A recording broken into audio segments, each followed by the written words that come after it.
All right, on page 19 in the book, the formula for the surface area of a cube is S is equal to 6x squared.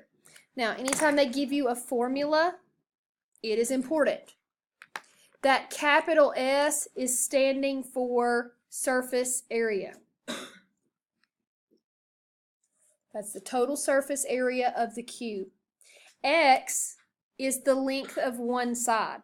So X is the length of a side. Find the length of the side of a cube, so we're wanting to solve for X, with a surface area of 150 square inches. Now, if you look at the formula, you know that S represents surface area. So we're going to remove the S and we're going to replace it with 150. So 150 is equal to 6x squared. The biggest mistake you're going to want to make is you're going to want to get rid of the square first. Okay, you cannot start there.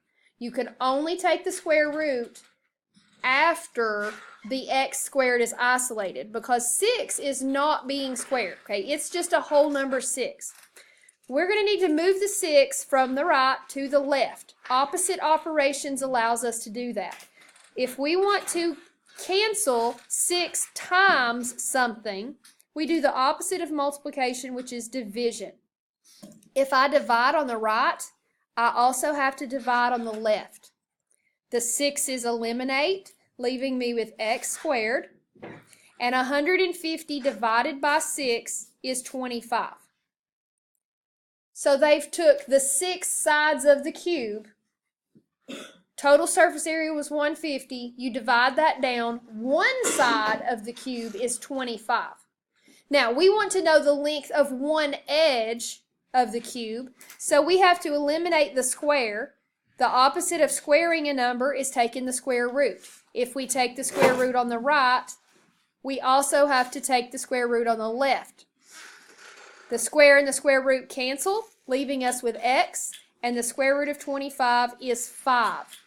So one edge of our cube is 5 inches long. Jack chose C as the correct answer. How did he get that answer? Best I can tell was Jack multiplied 6 times 150 to come up with 900, and then he took the square root of that and got 30.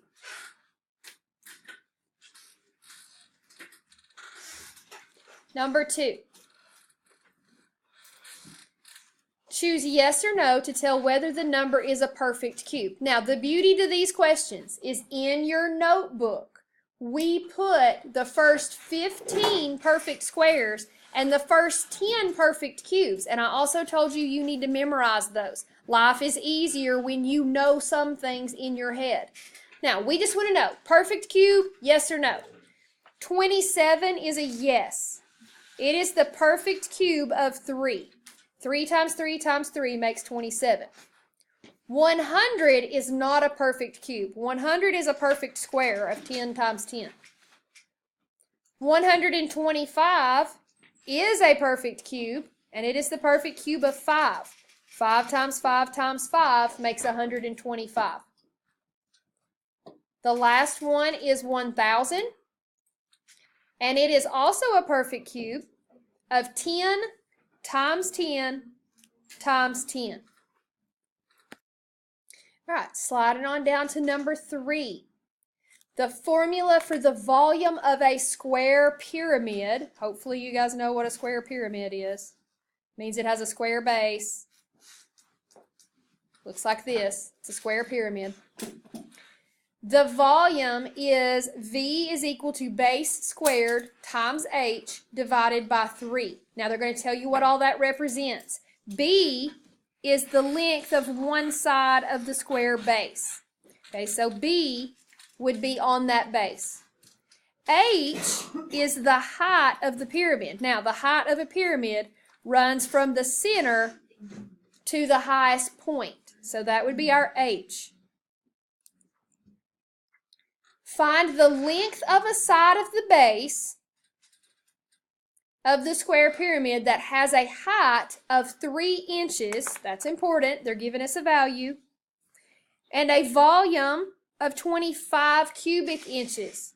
Also important is that formula. So they're giving us the volume, they're giving us the height, and they want us to find out what B is. So rewrite your formula. V is equal to B squared H divided by 3. Guys, this is an H, not a B. Now, we're going to substitute those values in. We're going to take out the volume, which is V, and we're going to replace it with 25. B squared, we don't know. H is the height, and they said it was 3 inches. And then we're going to divide it by 3. So our new formula is 25 is equal to B squared times 3 divided by 3. Well, what happens when we multiply by 3 and then turn around and divide by 3? 0. Not 0, 1. They eliminate. Okay, they eliminate, and that's going to leave us with B squared equals 25. Now, we just want to know one of the B's. We know how much both are. We know the area of the base. We want to know the side of the base. So cancel the square by taking a square root. If we square root on the right, we have to square root on the left. The square root of B squared is B, and the square root of 25 is 5. So the side length of a base is 5. Look for what you measured in inches. 5 inches. Area of a square is a perfect square between 100 and 250 square centimeters. They're giving us a range, which could be the area of the square. Select all that apply. Do not let this bite you, okay? Select all that applies. It might be 1, it might be 2, it might be 3, it could be all of them, okay? Select all that apply. That means you have to do them all.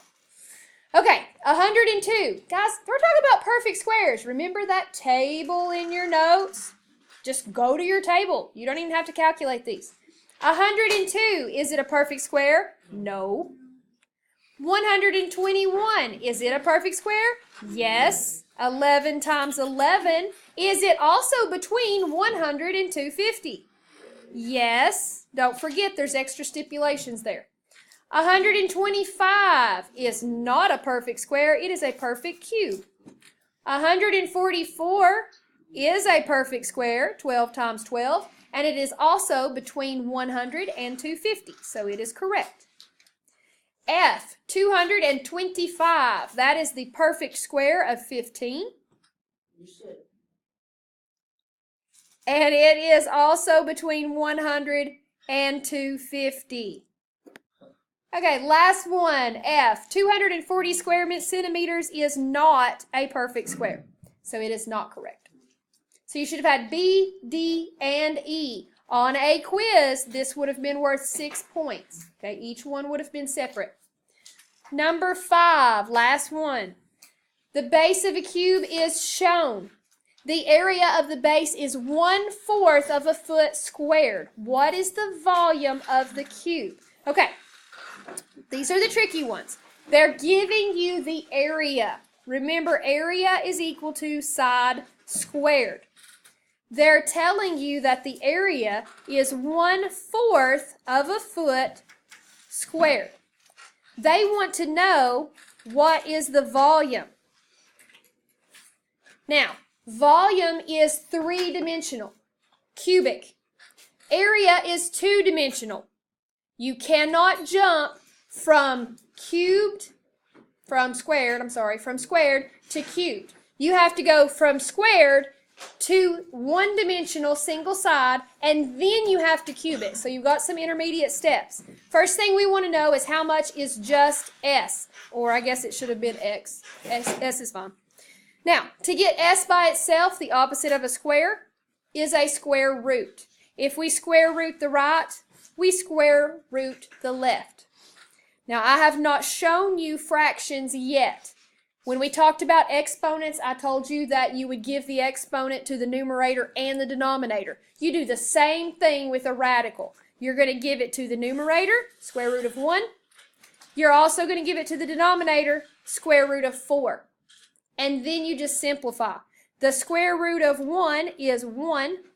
The square root of 4 is 2. So the side length of our square is 1/2 of a foot. Now they want to know what is the volume. Well, volume is equal to side cubed. Now we know what the side is. Volume is equal to 1/2 cubed. Just like with that radical, the 1 will get cubed and the 2 will get cubed. So the volume is equal to 1 cubed is 1 and 2 cubed is 8. The volume of the cube is 1/8 of a foot cubed.